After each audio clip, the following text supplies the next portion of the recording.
There you There are. we go. Hey, sorry, I'm in my car, so you know, cars they do the whole like Bluetooth thing, and so a lot of times when I get in them on my phone, it's like wonky going back and forth, and it doesn't want Ah, to like let one, you know. ah. So yeah, You know what?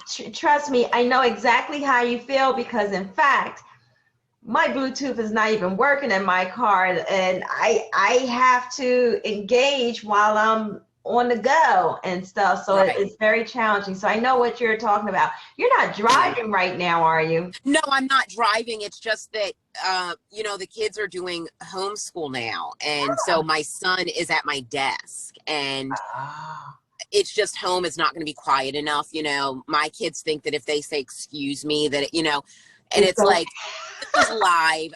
This isn't the time for excuse me's, you know. I'm glad you're being polite, but no, it's going to have to wait, you know. That is So, so funny. And yeah. that's interesting because we're recording right now, just so you know. But Oh, really? yeah, but this is great. This is what it's all about. Right, So right. your Yeah, kids are at home studying, and yeah. the event that you're going to be a presenter at with us, the Opulent event conferences that we do to Uh-huh. provide people with materials and tips and Yeah. guidelines to help them through their biggest challenges. This one that's coming up in October is focusing on the major or key things that people are struggling with. And one is those that are parents and how the school system is varying in different Yeah. locations and stuff. Yeah. And that challenge of not only working from home, which is different from your Right. norm, but now you're working from home and your kids are home with you too, Right. studying. Yeah. Some of Yeah. the biggest challenges that I'm hearing from a lot of friends and acquaintances of mine is the quality of education. They're concerned about the level of quality education for their kids. What are your Yeah. biggest challenges in that area? Um, to be honest, the area that I live in is a really good school district. So I'm not too concerned about that just because they're always on top of everything, you know, with the You're COVID and talking all that. now. I was almost annoyed with the amount of emails that I was receiving. And, you know, they met with this health person and that health person. Wow. And so they're really on top of things. Wow. So, you know, we're fortunate in that way. So I'm not really too concerned with that. My youngest son has an IEP. They've been doing really good with his teacher that he has for that class, like his support class has been great. This fall and back when COVID started, she would FaceTime him and was always reaching out to me. Like they just do a really good job to make Wow. sure that you know everything is smoothly and that the kids are you know getting done what they need done and that they have the support that they need. Wow, that is fantastic. So you're not concerned Yeah. at all about the quality of attention and education that they're going to get, whether they're physically in the classroom or remote. Yes, I'm not concerned. I think Look that at you. they've done a good job, and so I'm really pleased with that. Yeah. Are they planning, what are their plans for the kids? Obviously, they're starting off with virtual before Hmm. physically bringing them in there. Are they doing any hybrid situations at So they all? actually started letting some children back to school. I think that some of the special needs kids, Mm. my youngest son, I believe he's eligible because he does have the IEP, and they started phasing them back in. I think it was maybe this last week and this week is when they started phasing kids back in. Wow. So they do have that hybrid option for them. Um, I personally didn't really want my son to go back to school. My mom is really concerned with the whole coronavirus thing. Right. And I'm concerned about how she would react with them being in school and then we wouldn't be able to see her and spend time with her because she's been really like, you know, standoffish, keep your distance with that. Right. Um, so he also doesn't want to go back. And personally, I don't know how good I feel about it either, to be honest. Right. Um, when it first happened, he didn't leave the house for for months, pretty much most of quarantine. A lot of kids, you know, because kids don't take things serious. They don't understand. They want to go out. They're playing with their friends anyway. I heard him on the phone with his friends. He's like, oh no. He's like, until coronavirus is over, like, I'm not going to be outside. You know, eventually he did start to go out like a little bit once things kind of like lightened up a bit, all of that. But yeah, so he's not that comfortable with it either. So I really just talked to all of the people in our lives that we would have to be around and see how they felt about him going back in for the hybrid learning. And everyone just kind of said like, no. So we're sticking with the virtual. You know, I think you guys are all on the same page and how you feel about that. And that's the beauty of this. The other thing is you're very fortunate enough to have a school system that is on point, know what they're doing, not in a situation where they're still trying to figure things out. Unfortunately, a lot of people are experiencing that, where their school systems are still trying to figure it out. And in 1 minute they decide this, and the next minute they flop around and decide and go in a different direction. I don't know if you heard about this, but I think it was Penn University had their kids had the college students come to school, get their dorms and live on campus and everything. And a week later, they discovered that a significant amount of people were tested positive for coronavirus, and they gave the parents 1 week to pick up their kids and get them out. Wow. It's funny that you say that, because I actually have been getting dental work done at the Penn Dental School because I needed some expensive work. It was cheaper to go there. And they called me after, coronavirus had settled a bit. They called me and they said, we're ready to get you back in. And then I never heard from them. And I thought, that's so weird. Why did I never hear from them again? And I thought to myself, they must have closed back up. That would make sense. But nobody ever contacted me officially to let me know that's what happened. So, and it's sad because you have a major university like them who pretty much seem like they don't have their shit together. But then you have what I'm assuming is a grade school for your children. I don't know your kids' age, but they seem to have their stuff together better. And it's like pocket hoses. And I understand that everyone's challenges are different than others. But one of the things that I've heard throughout this whole ordeal is that, for example, here's a good prime example. When it comes down to money, people will figure it out. Big Brother decided they cannot allow the COVID-19 to stop them from production because that's their moneymaker. They are one of the most popular TV shows there is. So what they did for this season, because they air twice a year. So what they did for this season was they selected who they wanted to be, candidates. Then they went through a very rigorous program that they put together very quickly to put all the safety precautions in place for the actual house, but also leading up to them entering into the house. So they were tested. The ones that accepted the invitation to come on the show were tested, and they were tested multiple times. After the first time they were tested, they had to go into quarantine for a period of time. And it was a very strict guideline of what that quarantine looked like for them at home. Then they got tested again, just to make sure that they didn't develop it later. And they got tested right before going on the show. And all along the while, they were still in quarantine and stuff. And then going on the show, they were on the stage with no audience, or they're on there when they first came on. No audience, just only the host. They had to wear their mask until they got in the house. When they got in the house, the mask came off, which is kind of weird, but great that they're taking all these precautions. And as people are voted out of the house, Julie reminds them, you must put your mask on the minute you walk out of that house.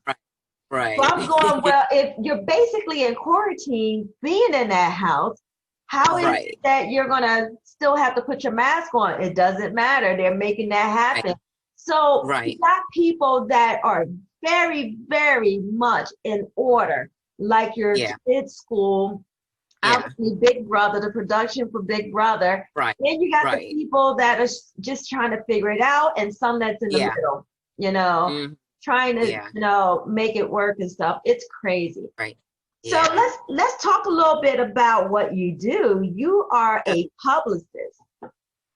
Uh, well, public relations is what I do.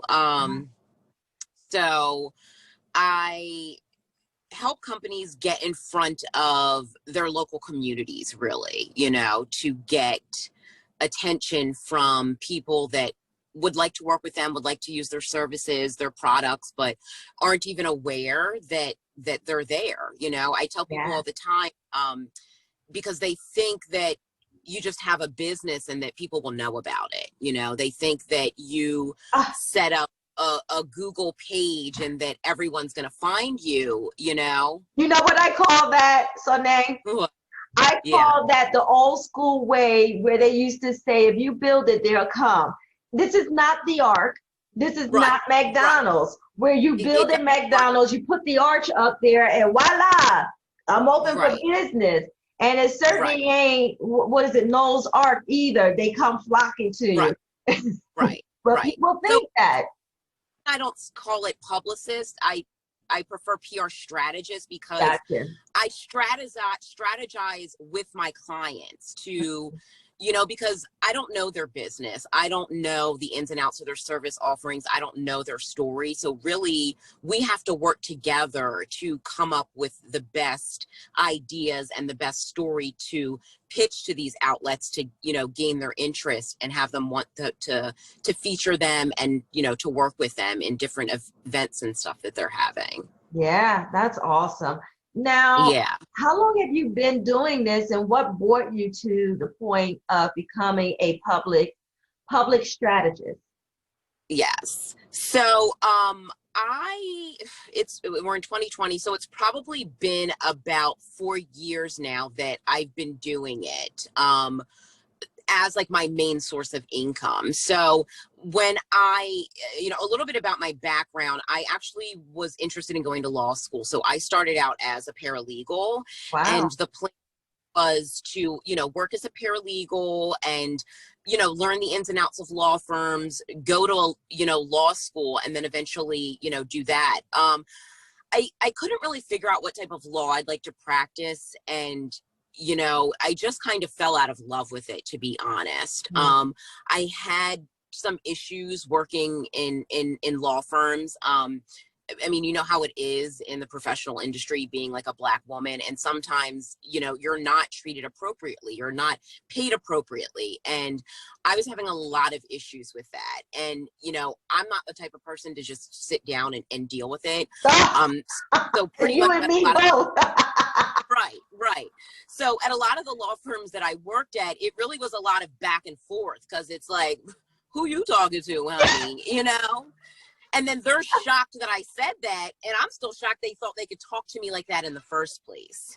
Thank you. I love you because my attitude is, oh, you didn't mess with the wrong bitch. Right, right. People all the time, you don't want to get me writing a letter. You will not have a job. So you do not want me to call somebody above your head because, honey, the way they will be looking at you when I get done telling all.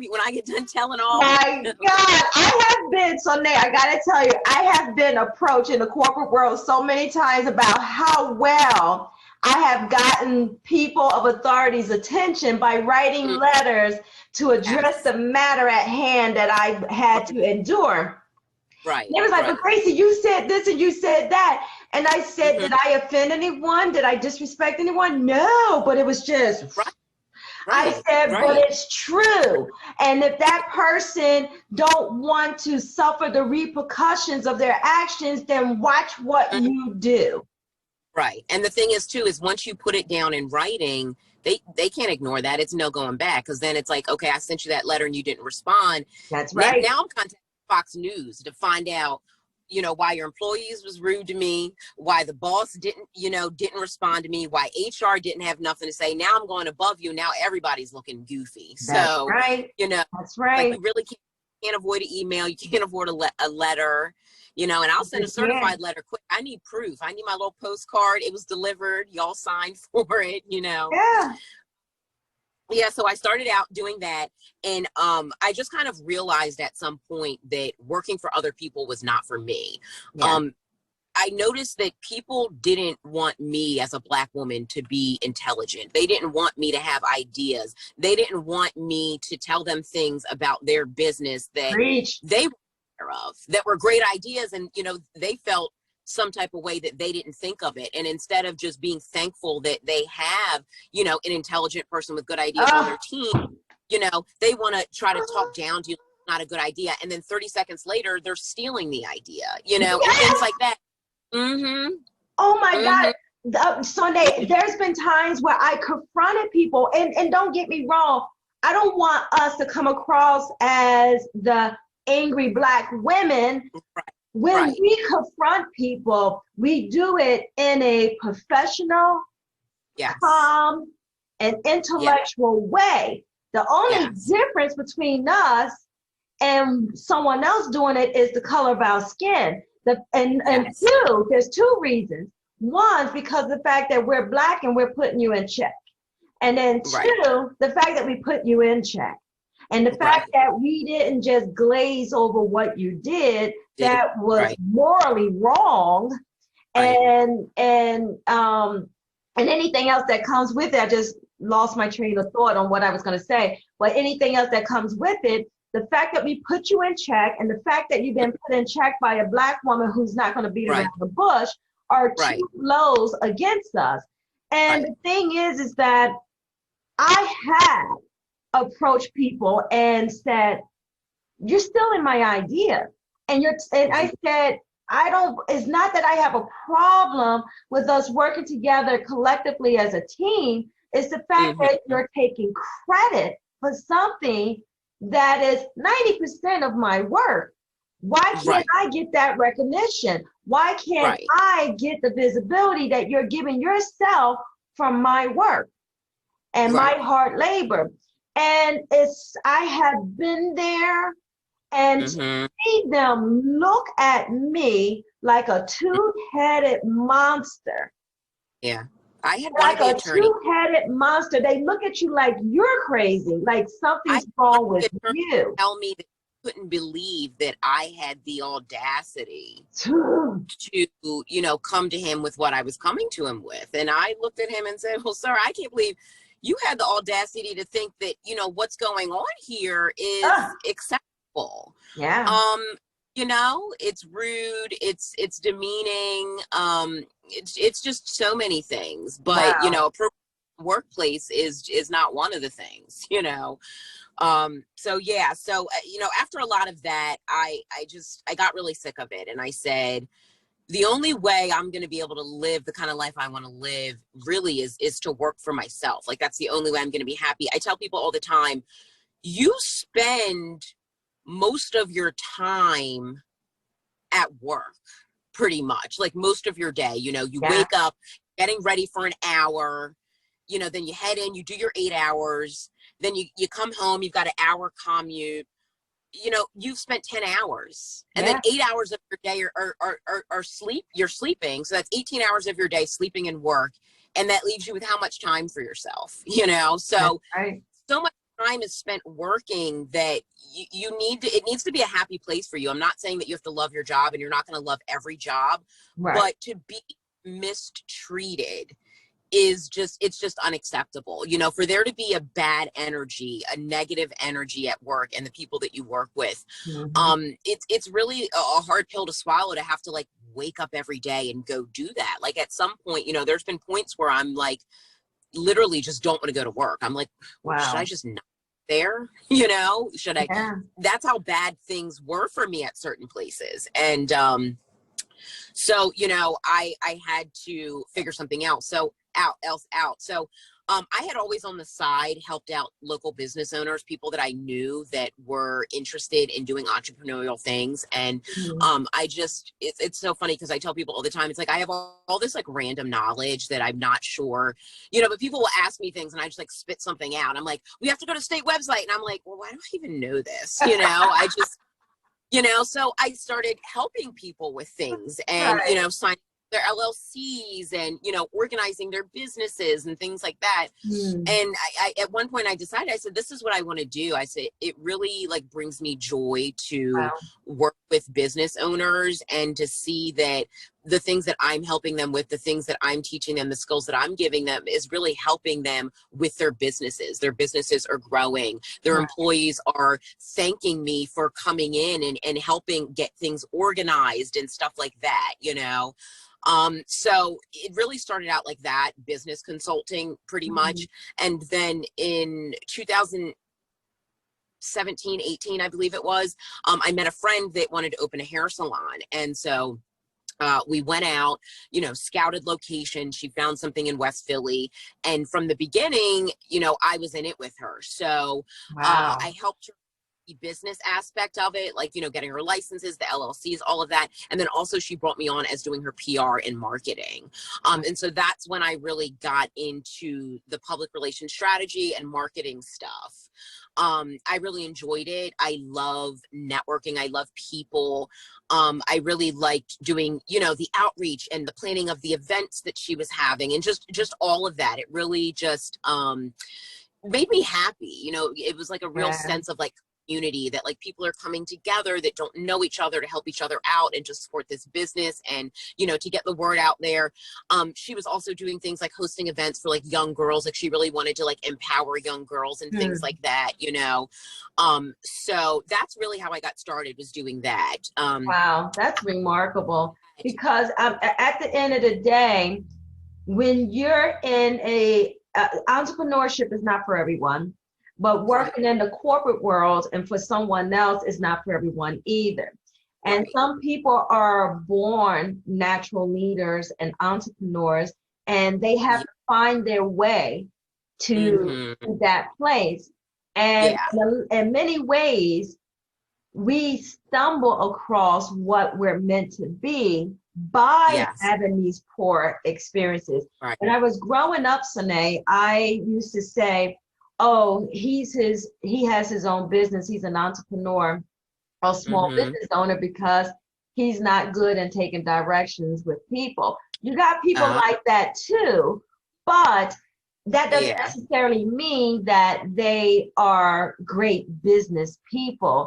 It's just Right. that they don't like taking orders from people. Right. But people Yeah. like yourself and me, um, it's wasted talent in these Right. corporations that we worked for. It's wasted Right. talent because we're Yeah. spending so much time with Hmm. politics. And you hit Right. it right on the nail. You know, think about how much time we spend at work versus in our personal life. We need to sleep at least 8 hours a day. Right. I personally sleep on an average 5 hours a day. So more of my time has always and still today is put towards work, less in sleeping. And that Right. time frame to me and my family Mhm. is still that small little portion. But there's a lot of time put into work in your career. And a Yeah. bulk of that, when you work for a corporation, especially in corporate, a bulk of that is not doing you fully being utilized towards your talent. It's Right. politics Yeah. and And fighting for justice and to yeah. be treated fairly. And honestly, you know, Hmm. so Yeah. you're wasted talent. You're Right. wasted talent. And But for me, I woke up one day and said, my destiny lies in my own hands. Why am I right. allowing these people dictate to me what Hmm. how my career path should look like? Why? Right. Right. And And I I don't actually had go ahead. me one time What's when that? You cut off I a had little an bit. oh, I'm sorry. Can you hear me? Yeah. I had an attorney argue with me one time. He was very rude Wow. because, you know, I started doing entrepreneurial stuff while, you know, working full time, because I was like, okay, I've got to figure it out. I've got to get out of here. So the first venture was like an online boutique. I sold clothes online. One day he just was very rude, well, you don't know what you're doing. You could never do that. Why would you work for yourself? What are you going to do if you get sued? And it just was just like negative, negative, negative, just attacking me, like just Wow. one bad thing after another. Yeah. Like really trying to like put me down and discourage me from doing this. And I was shocked. It was just so rude, you know, like why would you, you know, down somebody for trying to do some entrepreneurial things A and do woman something at that. right. You know, Yeah. because if anything, we need to be, even as men, need to Mm-hmm. be lifting up the women so Right. that, you know, they can be, and small business owners, because this country is based off of small businesses, you Right. know, Yeah. be lifting anybody up who is brave enough to step out like that. But instead, he's tearing you down. In fact, I would have said to him, duh, if anyone decided to sue me, I'm an attorney. I'll Right. handle that. Right. What I was thinking was, why is somebody suing me over online boutique clothes? Exactly. Is what I'm. He's the one that should not be a business owner. He's the one that should not be an entrepreneur because of that simple fact. Why would you be sued for that? And trust me, people will find reasons to sue you. Give them a chance. Because you can literally sue for anything, but you know, is it going to go anywhere is the problem, Yeah. or is it just going to be wasted time and energy? And money. And money. Right. Right. You know? Right. Wow, Yeah. that is crazy. So what is your passion? What do you find to be your passion for what you're doing as a public relations strategist? Connecting everybody, really. That's what it is for me. Like the networking, the connections that you build between, you know, business to business or consumers and the business, community and the business, and just being a part of that, you know. I miss face-to-face networking. I loved, you know, networking events, and when, you know, I would host events for clients and things like that, and, you know, getting the goodie bags together and, you know, all of that, getting the posters printed. Like I just love all of it, to be honest, but mostly is the sense of community and connection with between everybody. Yeah. Well, it sounds like you found your niche. You've not only found your niche, but your dream career. Yes. You know, you're on a great path. How has COVID-19 been affecting you with your business? Yeah. So, with COVID-19, it was a bit of a struggle. One of my clients, is a medical office, so he was able to be open during COVID, but I started taking on some jobs that like, they're not public relations, they're not marketing, they're not anything that I signed up for. Right. But at that time, I was just trying to help him stay afloat, you know, because he was really the only client that I had that I was working with consistently, because he's a startup and he needs a lot of help all the time. Yeah. So I really work like almost full-time hours with him. I go into his office, I work from home. And so I really wanted to keep him afloat, because to be honest, without getting other clients coming in and stuff at that time, I needed the income that was coming from him. So the hardest thing for me is, now that it's over, he like just thinks those are my jobs now. He just thinks, hey, I'm an administrative, you know, and now he's got a new program and he's like wants me to be a medical assistant. And I told him the other day, I said, I'm not doing that, you know, and to be honest, he is rude sometimes. Ooh. And yeah. And, you know, said something like, well, you know, I'll get someone who can understand it. It's just a little reading, like a kindergartner could do that. And I had to tell him, I said, sir, I can do it. It's just that I'm not doing it. I'm not a medical assistant. I'm not, you know, I didn't sign up to be a medical assistant.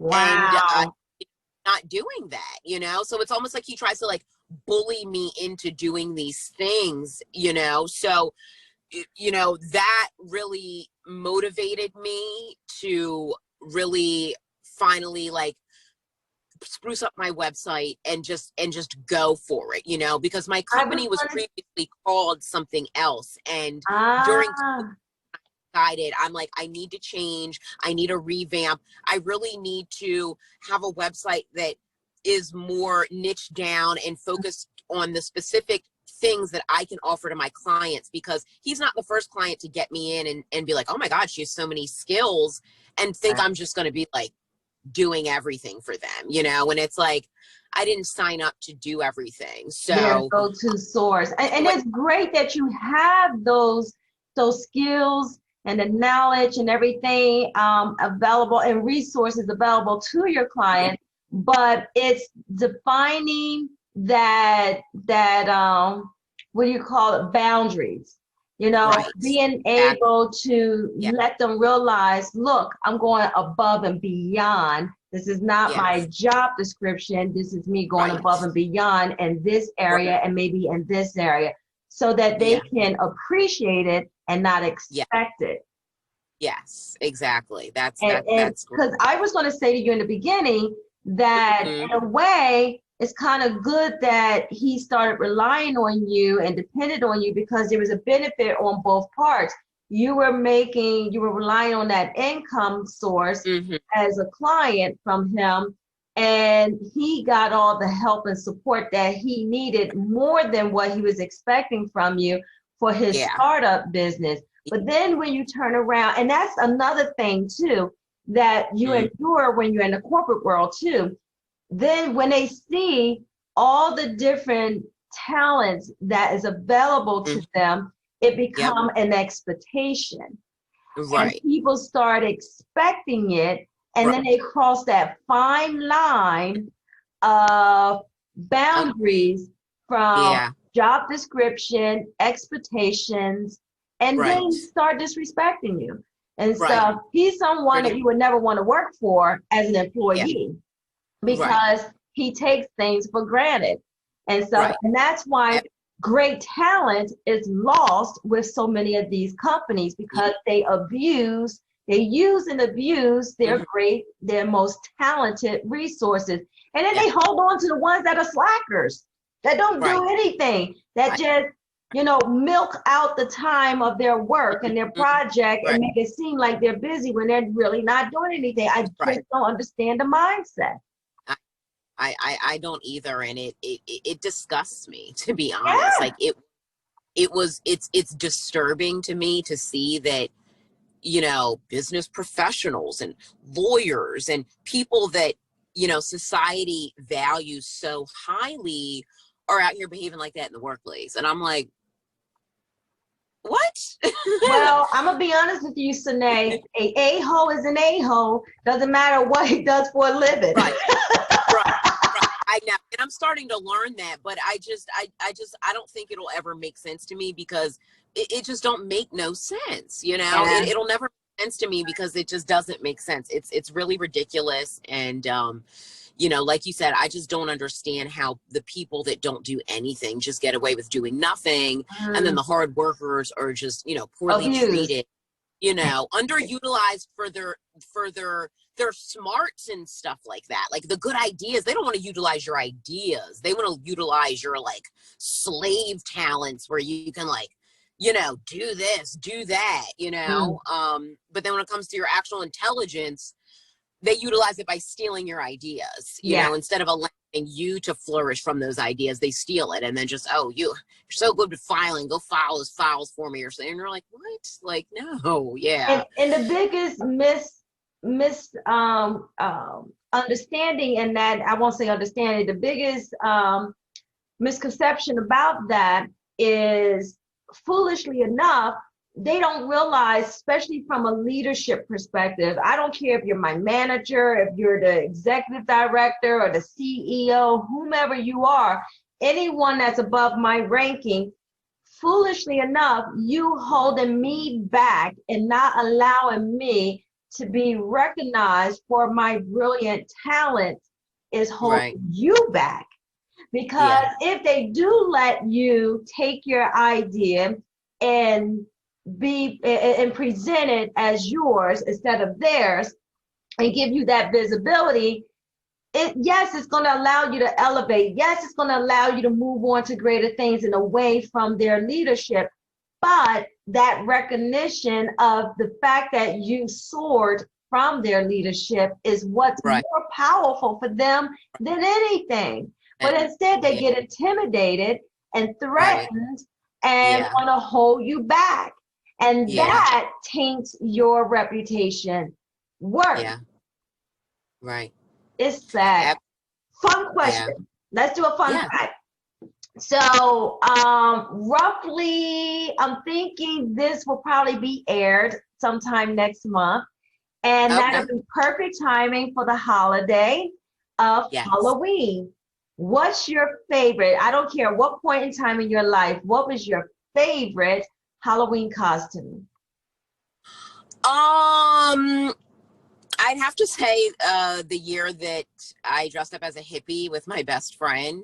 The reason it was my favorite costume is because I always say that I'm kind of like a new aged hippie. And so I really liked that all of the items from the outfit were just things in my closet that are like very 70s, very hippie like. And I just threw it together and I was a hippie, you know? But I love Halloween. Honestly, that's like probably my favorite holiday. I have a bin of costumes in my basement. Oh my gosh. So I've got some costumes, but I think that one was my favorite because that's the only one. That's the only time I actually made one, even though I didn't make it. I didn't just go out and buy a costume. I kind of like pulled different pieces together and made it. So that's what made it my favorite. Awesome. That is amazing. Listen, don't go anywhere. I want to chat with you a little bit longer after this taping. Thanks so much for meeting with me. I think we should do this again. This is very fun. Yes, definitely.